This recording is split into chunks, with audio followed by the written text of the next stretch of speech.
Charles David Liddell, known as Chuck Liddell, the Iceman. He was born in Santa Barbara, California in December of 1969. Liddell was raised by his single mother and his grandfather, who taught him boxing techniques from a very young age.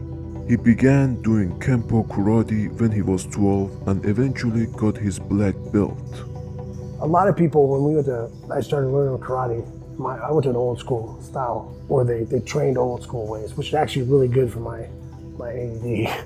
was perfect because it actually trained me to control myself and be able to do, because trying to, if you sit there in one place and do this 500 times in a row doesn't fit your personality. Was tough, but I wanted it so bad. Got it.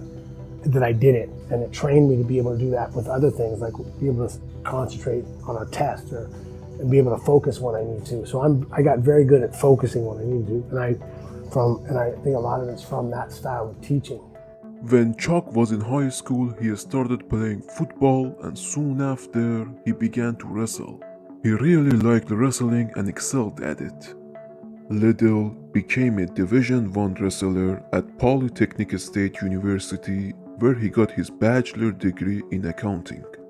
Growing up, Chuck was involved in lots of street fights, but he was never a bully.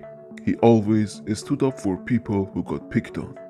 Were you fighting all the time in school? Was there like a lot of fights in school? Was it just the wrestling side, or? I fought a lot growing up. Which is funny. Like, I didn't really realize. I thought all of the fighters were like me growing up. Like, they fought a lot. They came up that way. But I've met a lot of great fighters in the UFC that been in 1 or 2 street fights in their whole life.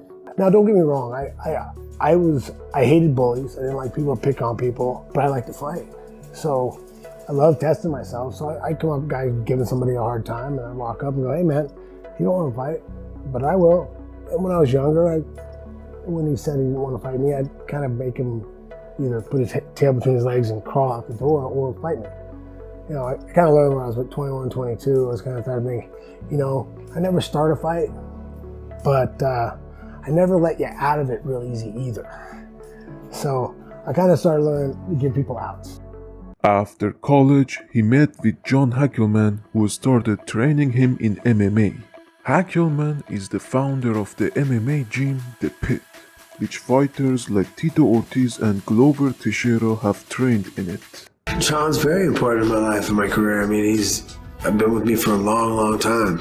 And he's a guy that honed my skills together, put them all together, helped me be a great striker, helped me be able to knock people out. And it helps me to keep pushing. It helps me to not forget, you got to keep training no matter what. Before entering the world of MMA, Chuck started competing in kickboxing and gathered a record of 20-2, which 16 of his wins came by knockout. He was able to become the champion of the International Kickboxing Federation at 200 pounds. Soon, Dana White met Chuck, and when he saw how great he was, he decided to manage him. The interesting part is, Dana was managing Tito Ortiz at that time and decided to manage Tito and Chuck at the same time. He didn't know Chuck and Tito would become great rivals in the near future.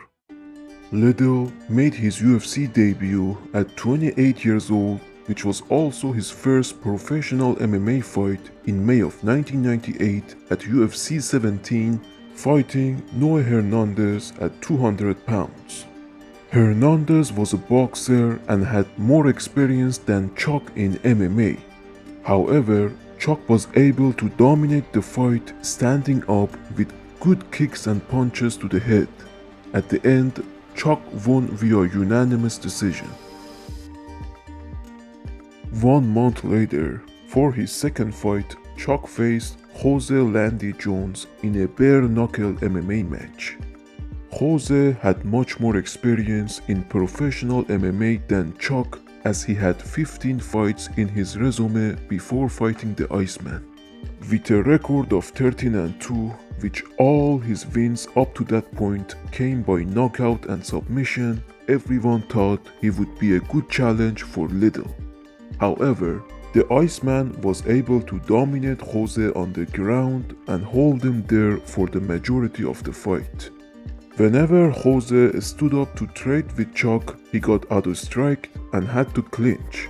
At the end, Liddell won via unanimous decision. 6 months later, Chuck faced Jeremy Horn, a jiu-jitsu fighter who put into test the Iceman's ground game. Jeremy was an established MMA fighter with already having a record of 22-4-4 before facing the Iceman. He was a great submissioner and had submitted 17 of his opponents before fighting Chuck. Chuck spent the majority of the fight on top in Jeremy Horn's guard while Jeremy was trying to submit him. Although Chuck knew what he was doing on the ground, at the end he got choked out with an arm triangle when he was in Jeremy's guard. Liddell didn't tap to this choke, and as a result he went to sleep. He believed if you can tap to a choke, you can still try to escape. Chuck and Jeremy Horn weren't done, and they met each other one more time in their career, which we'll get into later in this episode. After this loss, Chuck went to an intense training to improve his ground game. Chuck's Brazilian Jiu-Jitsu coach was John Lewis. John is a black belt and has trained big fighters like Tito Ortiz, Randy Couture, and BJ Penn. Only 1 month after his first loss, Chuck fought Kenneth Williams. This was a short fight, and the Iceman was able to submit Williams via a standing rear naked choke in the first 3 minutes of the fight. On September of 1999, Chuck fought Paul Jones. Paul was a great wrestler and undefeated. He had managed to gather a record of 10-0-1 before fighting Chuck.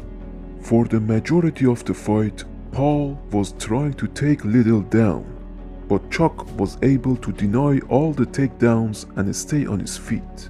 The Iceman was the better striker, and he was able to land a vicious elbow to Paul when they were in a clinch 4 minutes into the first round.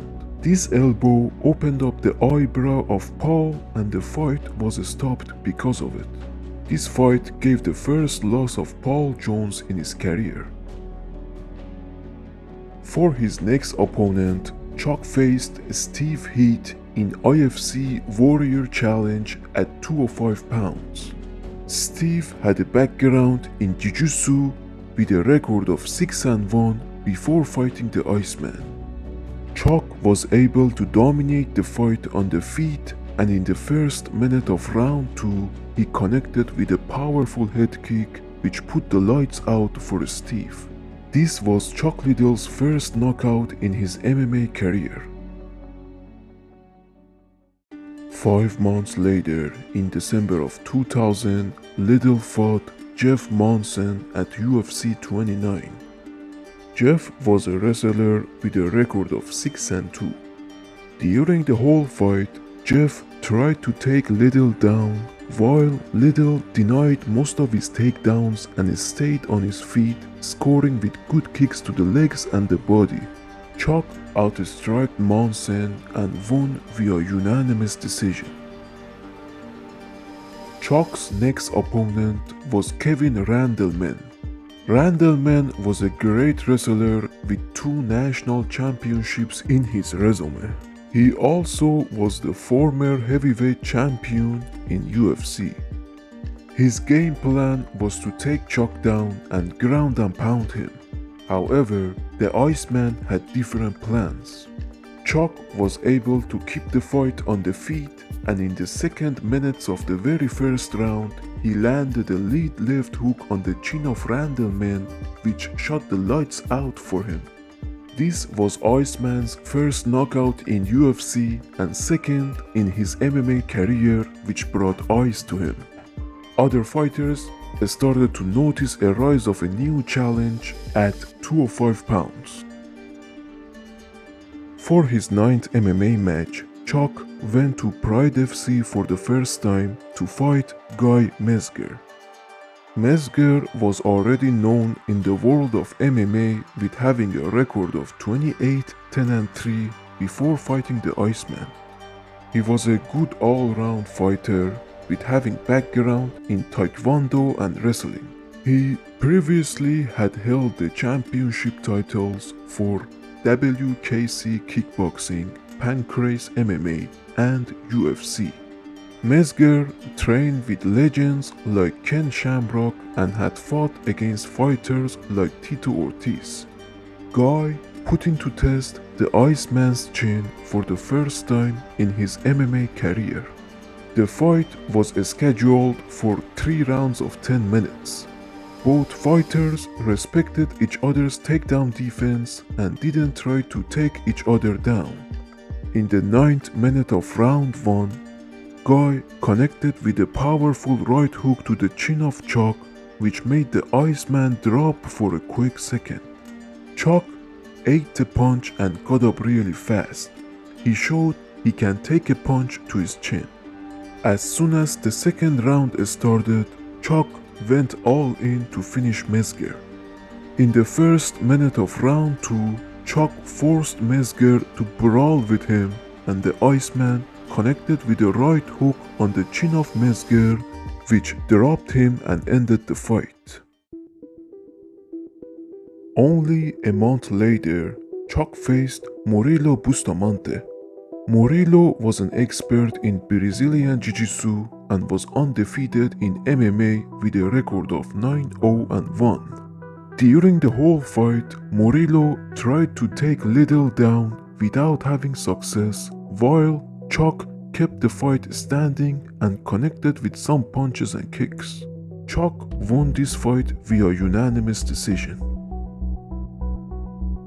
For his next opponent, Chuck faced Amar Suleov, a striker with a record of 13-2 before fighting Chuck. Both fighters were coming from multiple wins in a row and were determined to win. The whole fight was spent standing while the two-men traded punches. In this fight, Liddell used a lot of kicks and showed he's not only good with his hands. The Iceman connected more and won the fight via unanimous decision. On June 22, 2002, Chuck fought Vitor Belfort. This fight was an elimination matchup for the #1 contender of UFC Light Heavyweight Championship, which Tito Ortiz held at the time. It was one of the fights which took Chuck's career to the next level. Vitor was a black belt in Brazilian Jiu-Jitsu, but he also was a great boxer. He even tried out for Brazil's Olympics boxing team. He had a record of 10-2-0 before fighting Chuck, which 5 of the wins came by knockout and 2 by submission. He had finished Wanderlei Silva under a minute in his last fight in UFC. He was a fighter that everybody thought would become a champion one day, and he did become the champion of UFC light heavyweight later in his career. In the first round, Vitor took Liddell down 2 times and held them in half guard for a good chunk of the round before Chuck was able to get up. Once they were on their feet, they clinched and the Iceman was the more aggressor, connecting with good punches to the body. In round 2, Chuck was the better fighter by connecting more with his punches and kicks. Vitor seemed fatigued and had to clinch for the majority of the round. In the clinch, Chuck was the busier fighter and took the round for himself. In the 4th minute of the 3rd round, Chuck and Vitor had a brawl, which Chuck connected with a powerful right hook that stunned and dropped Vitor to the ground. For the last minute of the fight, Chuck spent his time in Vitor's guard while trying to score with his punches. All the 3 judges voted for Chuck, and the Iceman was able to win the fight via unanimous decision. Chuck was great on his feet because of his karate background and his experience in kickboxing, but he also had an excellent takedown defense from his wrestling time in college, which prevented his opponents to take him down easily. With a reach of 76.5 inches, Chuck saw his strength in his knockout power and always used his takedown defense to keep the fight on the feet as much as possible. Chuck was also really good at being able to get up when he was taken down, which frustrated his opponents.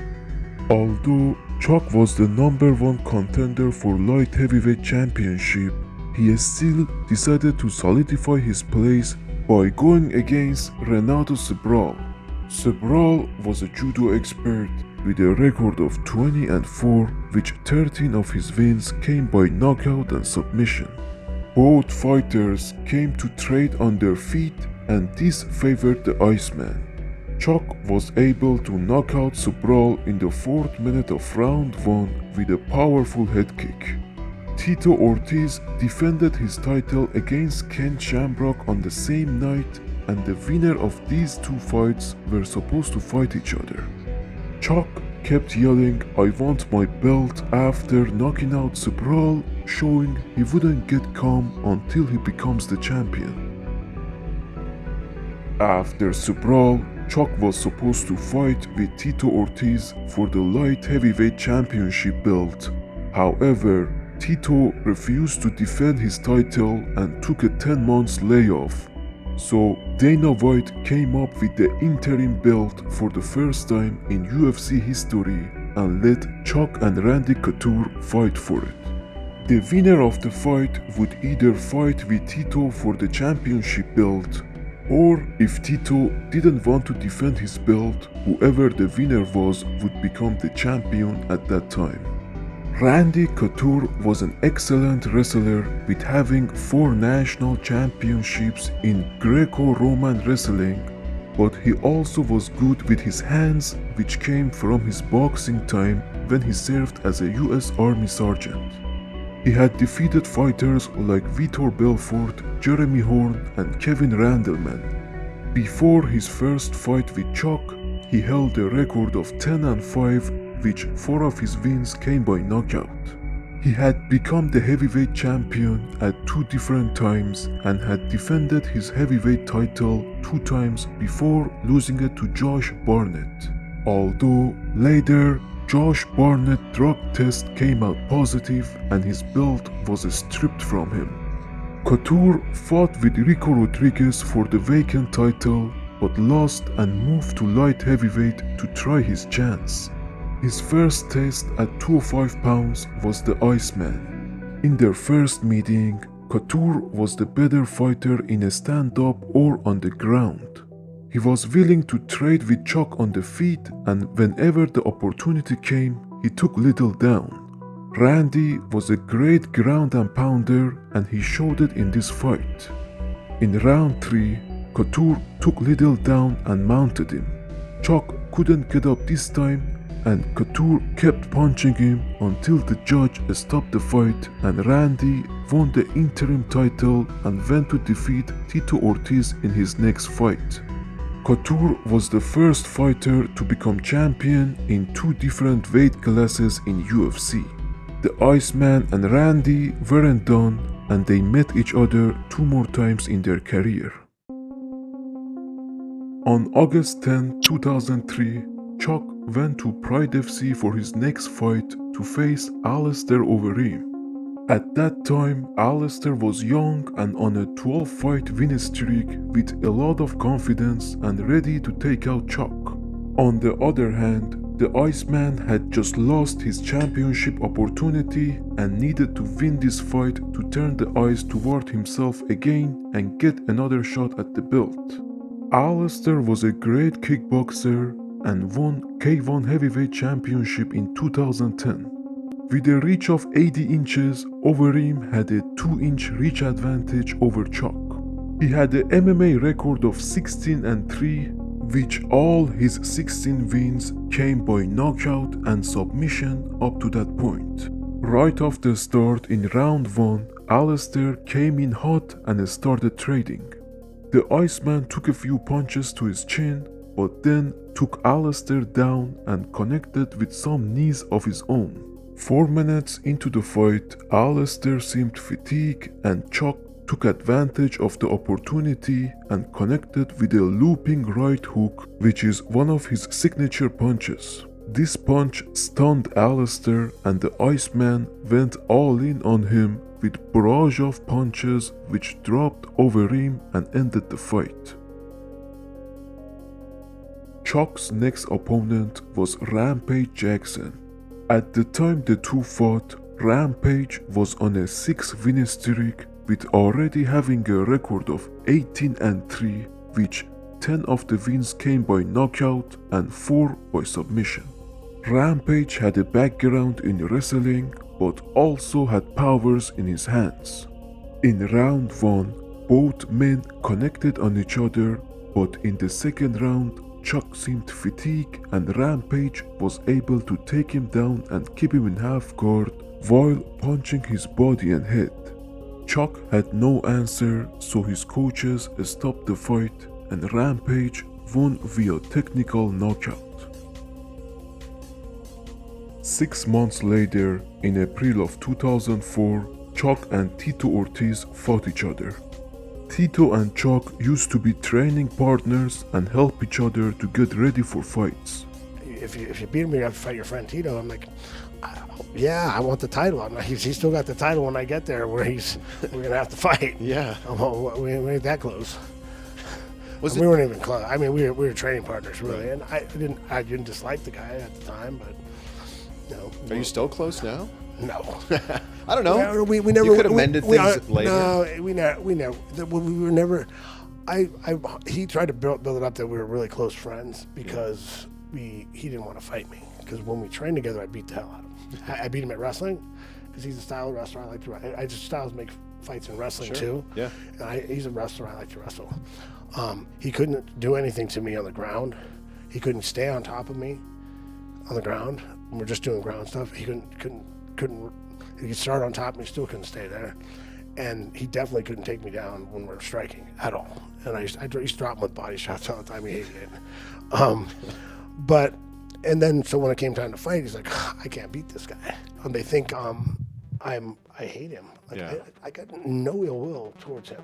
Tito was a wrestler who became a UFC light heavyweight champion in April of 2000 by defeating Wanderlei Silva. He defended his title 5 times until he lost it to Randy Couture in September of 2003.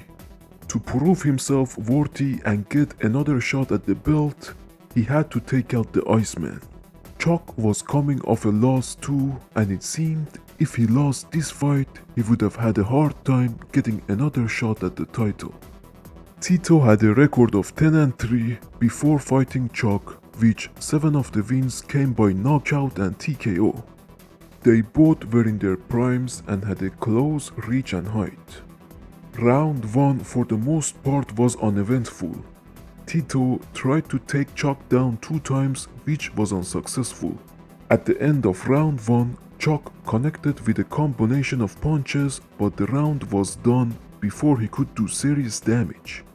Right at the start of round 2, the Iceman came in hot with a barrage of punches which dropped Tito and ended the fight.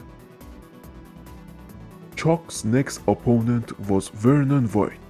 Vernon was a submissioner with a record of 11-8-1. Chuck knew if he won this fight, he would get a shot at the belt, so he came in to finish Vernon. The two fighters started trading as soon as the fight started, and the Iceman was able to connect and drop Vernon few times in round 1, until in the 5th minute of the round he landed a straight right when Vernon was coming in, which dropped Vernon and ended the fight. On April 16, 2005, almost 2 years after their first meeting, it was time for Chuck and Randy Couture to fight again. After their last fight, Randy went to defeat Tito Ortiz and won the championship belt. He then lost the belt to Vitor Belfort, but was able to avenge himself and take the belt from him in their next fight. Now he had to defend the belt against the Iceman. Chuck was motivated to redeem his defeat against Randy and for the first time in his career become the UFC light heavyweight champion. As soon as the fight started, you could see the Iceman had come in prepared and focused. Randy was the more aggressive fighter right at the start and Chuck was looking to counter him. In the third minute of the fight, Chuck caught Randy with a left hook which stunned him and made him to brawl with Chuck, which favored the Iceman. Chuck was able to connect with the right hook in the exchange, which knocked Randy out and ended the fight. Finally, the Iceman was the UFC light heavyweight champion. For his first title defense, the Iceman fought Jeremy Horn for the second time in his career. Jeremy was on a 6-win streak and very confident coming to the fight, especially knowing he had defeated Chuck in the past. Before this fight, Jeremy had an impressive record of 76 wins, 13 losses and 5 draws, which he had finished 67 of his fights with KO and submission. But since their last meeting, which was 6 years before this fight, Chuck had become a much more experienced fighter and had worked on his ground game. Jeremy had said in his interviews he didn't want to take Chuck down and wanted to knock him out on the feet. And when the fight started, he didn't try any takedowns. He was willing to stay on the feet and trade with Chuck until he got stunned. Chuck landed a heavy straight right on Jeremy in the 4th minute of round 1, which stunned him. Jeremy's legs went out from under him and he went on the ground, and the Iceman went all in to finish him. But Jeremy was able to recover and get back up. After the knockdown, Chuck was able to connect few more times on Jeremy and make him to go on the ground. After getting knocked down a few times, Jeremy tried to take Chuck down, which was unsuccessful. Round 2 started slow as both fighters were taking their breath. But in the 4th minute, Chuck again connected with a heavy straight right, which put Jeremy down on the ground, and again Chuck went in to finish him. But Jeremy's chin held up and kept him in the fight. Now Jeremy knew he couldn't stand up with Chuck and constantly tried to take him down, which all of them were unsuccessful. Chuck had 2 rounds in the bag. The Iceman seemed a bit tired and was slowed down in round 3. The round was uneventful for the most part. In the 3rd minute of round 4, Chuck again connected with a 1-2, which put Jeremy down, and this time Jeremy said he couldn't see from his eyes, which made John McCarthy stop the fight and Chuck won his first title defense. 6 months later, Chuck and Randy Couture fought for the 3rd time. Each fighter had a win against each other and it was time to put into rest once and for all who was better. After his last loss to Chuck, Randy defeated Mike Van Arsdale and was ready to take on the Iceman. In the 4th minute of the fight, Chuck connected with a combination which forced Randy to take him down, but the Iceman popped back up real quick and stayed in the clinch until the end of the round. In the 2nd minute of round 2, Randy came in with a lead left hook, which Chuck read it and countered him with a powerful right hook, which dropped Randy and ended the fight.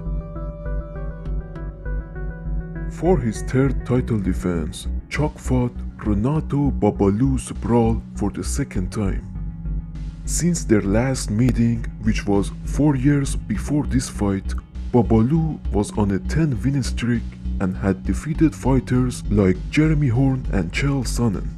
He was a wrestler expert but also good in submission with a record of 30-12 at the time of the fighting, which 11 of the wins came by submission and 8 by knockout. He was ready to avenge his loss and take the belt from the Iceman. The fight didn't last long. In the second minute of round 1, Babalu came after Chuck to close the distance and take him down, but he ate a heavy uppercut from the Iceman in the process, which put him on the ground, and Chuck kept the pressure on him, connecting with more punches, which made the referee to stop the fight, and Chuck won his third title defense. After Babalu, Chuck and Tito Ortiz fought again for the second time. After his loss to Chuck, Tito went on a 5-win streak, defeating fighters like Vitor Belfort, Forrest Griffin, and Ken Shamrock. From the beginning of the fight, you could see Tito wanted to take Chuck down and try his chance there. On the other hand, Chuck, being a counter-puncher, was waiting for Tito to come in so he could drop him. In round 1, Tito attempted a few times to take Chuck down from the outside, but he was unsuccessful. In the 4th minute of the round, Chuck connected with a right hook on the temple of Tito, which put Tito down, and Chuck went in for the finish, but Tito was able to recover and get back up. In round 2, Tito stood up with Chuck and traded while trying to take him down 2 times, which were unsuccessful. In the 5th minute of the round, he finally was able to take Chuck down, but the Iceman got back up real quick. Going into the 3rd round, it seemed each fighter had 1 round in the bag. In the 4th minute of round 3, Tito and Chuck got into a brawl which favored the Iceman. He was able to connect and put Tito on the ground. Chuck kept the pressure on him, and the referee ended the fight, and Chuck won his 4th title defense by technical knockout against Tito Ortiz. 5 months later, in May of 2007, Chuck fought Rampage Jackson for the 2nd time. This was an important fight for the Iceman's legacy. Up to that point, Chuck had avenged all his losses except for Rampage. After defeating Chuck, Rampage started dominating, and going to this fight, he was on a 4-win streak with an MMA record of 26 wins and 6 losses, which he had finished 15 of them by knockout. On the other hand, the Iceman was also on a 7-win streak, finishing all 7 of them by knockout. Chuck's last loss was to Rampage, which was 4 years before the rematch. In the first minute of the fight, you could see both fighters were waiting for his opponent to make the first move so they could counter him. Rampage constantly took the middle of the octagon and forced Chuck to make the first move. In the 2nd minute of round 1, Chuck came in with a jab, a straight right, and a left hook to the body, which Rampage countered him with a clean right hook, connecting on the chin of Chuck, stunning him and putting him on the ground. Rampage kept punching him on the ground, and the referee stopped the fight, and Rampage won his first UFC light heavyweight championship via knockout. Chuck faced Keith Jardine for his next fight to redeem himself and get another shot at the title. Jardine was a wrestler and at the time held a record of 13 wins, 3 losses and 1 draw. In round 1, Jardine focused on kicking the legs and the body of Chuck, but the Iceman connected more and took the round for himself. In the first minute of round 2, Jardine connected with a heavy right hook which stunned Chuck and put him on the ground, but the Iceman was able to recover and get up real quick. 4 minutes into the round, Chuck connected with a right hook and went in for the finish, but Jardine was able to recover. Everybody agreed round 2 went to Jardine and it all came down to the last round. The third round was close, but Jardine connected more with his kicks to the legs and the body of Chuck and won the split decision at the end. 4 months later, Chuck fought Wanderlei Silva. Wanderlei had a background in Muay Thai and was a black belt in Brazilian Jiu-Jitsu. He held a record of 31 wins, 7 losses and 1 draw before this fight, which 24 of the wins came by knockout. In the second minute of round 1, Chuck connected with a straight right which made Wanderlei back up to the cage and Chuck got into a brawl with him. In the third minute of round 3, Chuck connected with a spinning elbow which rocked Silva and Chuck went in for the finish. But Silva's chin held up and he endured until the end of the fight. Chuck was the better fighter overall and won via unanimous decision. This was ICEMAN's last triumph in the octagon. After Wanderlei, Chuck fought 3 more times, facing Rashad Evans, Shogun Rua, and Rich Franklin, which he got knocked out in all 3 of them. He retired from the fighting world on December 29, 2010, but he came back one more time in November of 2018 to fight Tito Ortiz for the 3rd time in Golden Boy MMA. Both fighters were way past their primes, although Tito had been more active. The fight was short and ended in Chuck getting knocked out in the 4th minute of round 1. The Iceman won 10 of his wins by knockout, 3 by technical knockout, 1 by submission and 7 by decision. He has the most knockouts in UFC light heavyweight division. He has 1 light heavyweight championship in his resume, which he defended 4 times. In July of 2009, he became the UFC Hall of Fame. The Iceman was one of the few fighters who brought ice to the world of MMA in the early days of the sport. His highlights will always be remembered in the minds of MMA fans all around the world.